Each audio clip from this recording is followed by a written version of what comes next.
because he was such a big part of my life, and it was something I'll never forget. Obviously, it's just.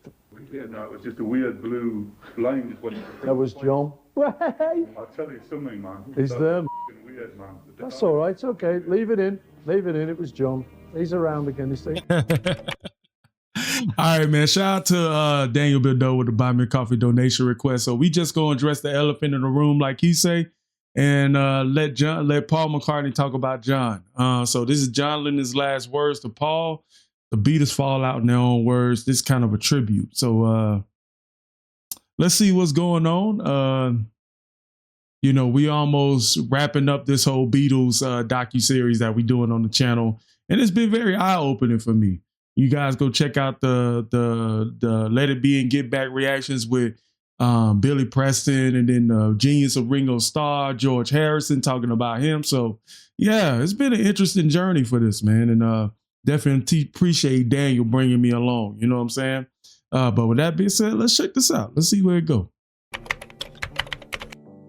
But this song fascinates me, and I thought it was kind of an attack, and it's my favorite song you ever wrote. That was your first mistake. You took your lucky break and broke it in two. That was directed at John. We were writing songs at each other. Yes. It's like weaponizing songs. Diss tracks, John. I mean, Paul. I think John didn't like to be trapped by anything. I think all of us, the male menopause, I think, is about a feeling of being trapped. In fact, male menopause? That's a new one. That's a new one for me. In fact, when the Beatles broke up, he likened it to his first divorce. He said, I feel great. I feel so energized. He said, just like when I told my wife I was getting divorced. Yeah. It was such a weight. I felt like free. It was like a butterfly let out of a jar, And I think John had a huge feeling of that. It's a bit like leaving the army, you go get married, you have kids. I think all of us recognized that there had to be a life after the Beatles. John said he didn't miss the Beatles after the breakup. Yeah, I think John said a lot of things that he didn't necessarily mean. John was that kind of guy. He also said the Beatles were bastards, and he didn't miss the Beatles. John was a lot of bravado involved in what John said. You don't believe that he meant I don't that? believe it, not for one tiny second. Then he started saying, He probably had a lot of machismo in that. You did. John Lennon, like his personality strikes me as like a Razor Ramon type of the Beatles. those nasty things about hey, you. yo, Chico. Become an Engelbert Humperdinck, that you were a bore. It's true, yeah. Did you ever reconcile? Muzak, that was another. Are you still a little hurt that you didn't get a chance to clean that up? A little? You kidding? When someone like John Lennon says you're Muzak? Yeah, it was very hurtful. But the one thing I knew about John was that he shut his mouth off very often about things. So that there was a point that, when he deliberately wanted to say crummy things about me. Why? He was hurt. He later explained it by saying that I'd kind of hurt him over some things, and it was kind of bitchy. I know for a fact he missed them. I talked to Yoko, and she says, yeah, he missed them. I talked to him on the phone. He said, you could tell he missed them, but John was not the kind of guy. He's like, how about he's the kind of guy you'd thump in the mouth. He said, did that hurt? He said, no. You knew it hurt.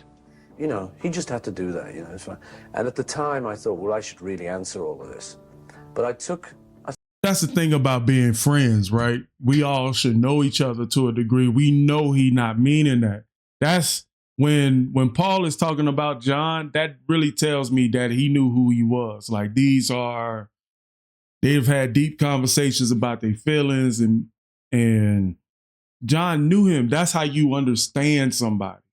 But most people don't understand each other. We just see each other for like what we see on the surface, but not how we think. You know what I mean? Paul understood John to know that his bravado was false. You know what I'm saying? He didn't want to show outward weakness. You know what I mean? So I thought that was pretty good, man. it's fine. And at the time, I thought, well, I should really answer all of this. But I thought, no, it's really going to get crazy if I start answering him. Then we're going to be talking through newspapers at each other and really bitching, If somebody didn't genuinely love somebody, genuinely care about their feelings about them, they wouldn't go to the lengths, in whatever strange way, that John did to lash back at you. They wouldn't hold a pig on the cover to parody you holding a sheep and ram. They wouldn't, you know, call your stuff rubbish or write how do you sleep. They wouldn't do it. No, I think that's right. You know, I think that's right. I think he was very hurt. There were people turning him against me. It was his... Makes sense. That makes sense about what I said. Like, in the music industry, you got a lot of people talking to each other, and a lot of people are creating the dissension. Not people with level heads is trying to keep the band together. You got a lot of people that separate these bandmates, talk in their ear, and produce discord, man. So everybody ain't got the same genuine intentions when it comes to bands. That's right. I think he was very hurt. There were people turning him against me. It was his way of defending himself. He was quite pissed off about the McCartney bandwagon, as he once called it. You know, oh bloody, you know, he's getting on all the telly, he's selling records. You know, he was a jealous guy. I knew from my relationship with him that the kind of person John was he was quite likely to say that about anyone, but not necessarily likely to mean it. He often said things he didn't mean.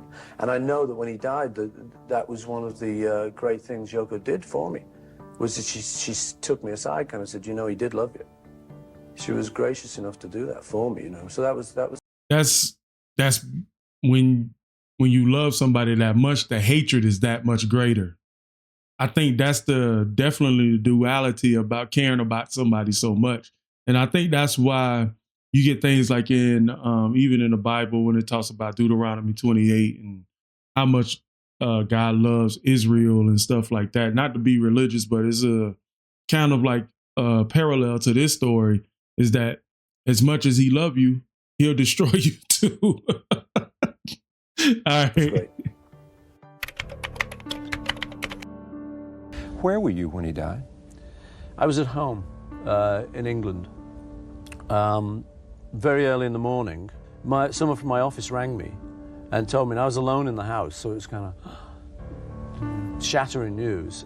I think it was like that for everyone. It was just so horrific. You couldn't take it in, and I couldn't take it in, and I just know, just for days, you just couldn't think that he was gone. You sort of know your parents are going to die.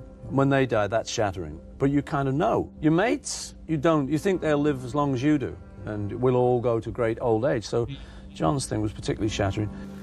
A really big shock, I think, in most people's lives. It's a bit like Kennedy. Yeah. There were certain moments like that. Obviously, I was like probably more shattered than most people when John died. And I had plenty of sort of personal grief. But I'm not very good at kind of public grief. So someone thrust a microphone into my face on the day it happened and said, what's your comment? I was very shocked, you know. It's terrible news. How did you find out about it? I got a phone call this morning. From whom? From a friend of mine. Are you planning to go before the funeral? I don't know yet. Have you discussed the death with any of the other Beatles? No. Do you plan to? Probably, yeah. What were you recording today? I was just listening to some stuff, you know, I just didn't want to sit at home. Why? Oh, God, didn't feel like it. What time did you hear the news? Bro, y'all asking some of the most stupidest questions, man. The man is clearly grieving. If y'all can't read the room, please, man. Like, this is embarrassing. Why? Oh, God, didn't feel like it. What time did you hear the news? This morning sometime. Very early? Yeah. Gone now, yeah? Drag, isn't it? Okay, cheers. Bye-bye. No, get out of there. It was like, it's a drag. And it was like, I couldn't say anything else but that. I just couldn't. Nor could George, nor could Ringo. Nobody came out with any big comments because he was too dear to us. You know, it's just too much a shock, yeah. But of course, then that got reprinted. McCartney, when asked what he thought of Lennon's death, said, it's a drag. John Lennon's relationship with McCartney barely resembled times when they were the best of friends. I would have liked to have seen him the day before and just straightened everything out, you know. That's one of the things about sort of a sudden death like that, you know, is that there are many things left unsaid, you know. And he went to live in New York, so we didn't see much of each other. And there were a lot of problems around then, so we used to, we'd bitch at each other. And that was sad. But the good thing was that he and I eventually made it up. I used to phone him in New York, you know, after all the arguments were over. And we got to be friends again, and it was nice. Long distance friends, but it was still friends. It was around about the time when he was doing role reversal with Yoko. He was the house husband.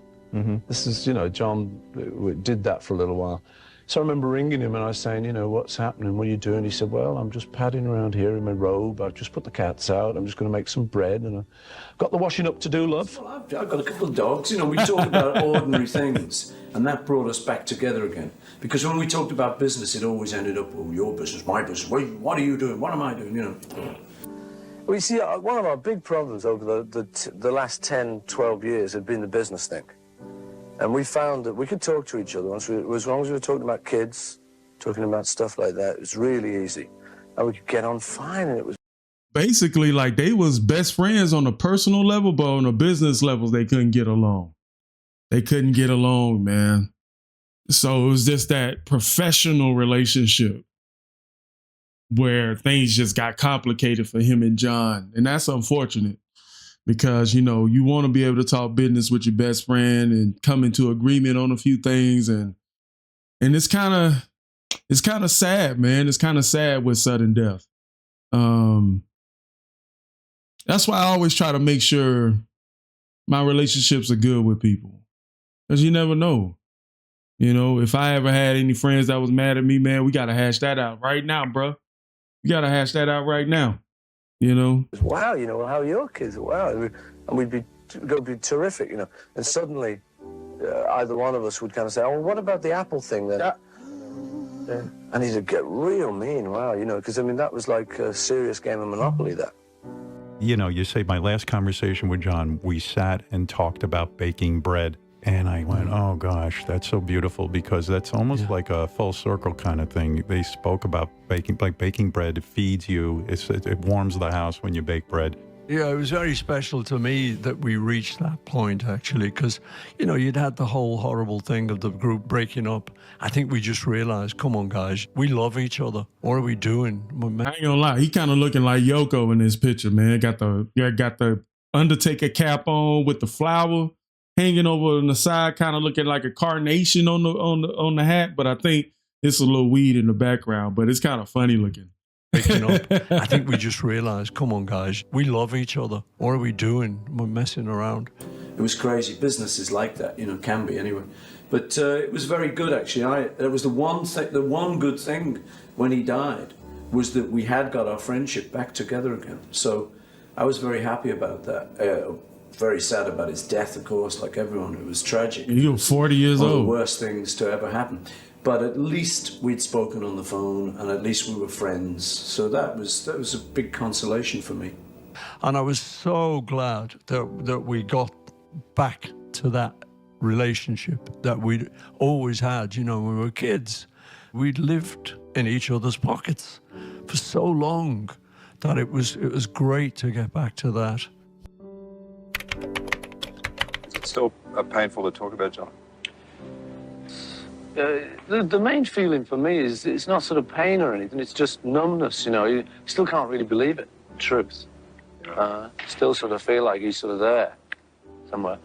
It was just such a crazy thing, you know. I think I felt like everyone felt, really, just, oh God, you know, it's that kind of irrational thing that you can't almost think anything about. You go between total anger and really sort of just wanting to, I don't know, you know, but just to have some violent reaction to thinking, well, what can you do about all that? You know, I think it's very much our modern society kind of. I think there's a lot of that happening. Did John's death in any way change the way Paul McCartney views his celebrity status? Not my celebrity status, no. But it changed a lot of things. Changed how... Well, something like that, obviously, like, it's very final. To me, it was sort of end of an era.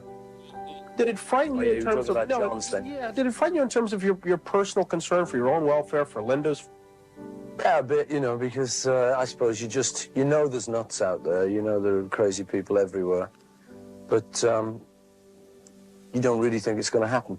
I suppose something like that actually sort of focuses it. And I mean, it's tough, but yeah, obviously I was worried for a few weeks, but I don't think you can live like that. I wouldn't like to live with that on my mind. So really, my attitude is just try and just push it out my mind. I don't really know what else to do. I dream about him. I mean, the thing is, you know, when you've had a relationship like that for so long, it's such a deep relationship. I love it when people revisit you in your dreams. So I had a lot of dreams about John, and they're always good. I think if John was here now, I don't think he'd say he was the only one in the Beatles or that he was the soul of the Beatles. I think he'd admit that it was a pretty equal affair, really. But, you know, having said that, he was great. And I'm more than proud to have worked with someone like him. It was a great experience, you can imagine. When the Beatles broke up, a lot of the talk was that, like, I was the villain. I kind of bought into it. Him being the villain. I wonder what the fan base was thinking at the time, man. I know the fan base probably was very torn. I mean, we did kind of look into that, the history of why people would view him as the villain and other reactions.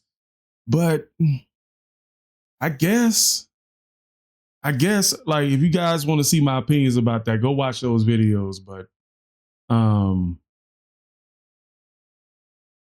Paul being the bad guy, I mean, and all the conspiracies that come out, like, you know, it could have been a crazed fan at the end of the day.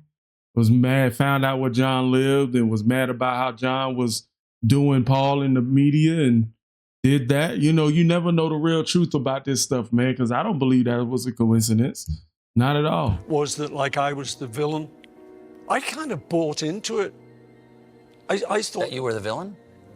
A little bit, you know, because when you're called it enough, you start thinking, well, maybe I was, you know.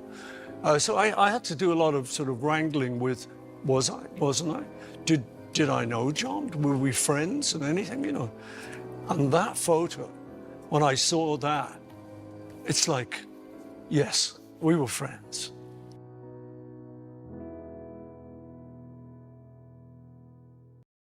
Pretty dope, man. I think it's definitely a full circle thing when it comes to all these docuseries, and definitely appreciate Daniel Bill taking me on the journey. But he and Paul talk about, man, like they was friends, man. They was really friends. They was boys. I just think when it comes to the business thing, and you think about the what ifs, man. You think about what if we stayed together? We should have stayed together. We should have fought through that. You know, the coulda, shoulda, wouldas come out in the conversation, and then it just creates that discord all over again. It's just so sensitive. But when he talks about John, there was a lot of understanding and love there. So I really do appreciate Paul sharing that. I wonder, man, sometimes in the alternate timeline, if that would have happened to Paul, what would John be saying about Paul? You know? But with that being said, post your comments down below. Let me know what you guys think. Any other music docu-series you guys want me to check out, let me know in the comment section below. Buy me a coffee link in the description as well, so you guys want to check that out. I'll catch you at another one. Peace.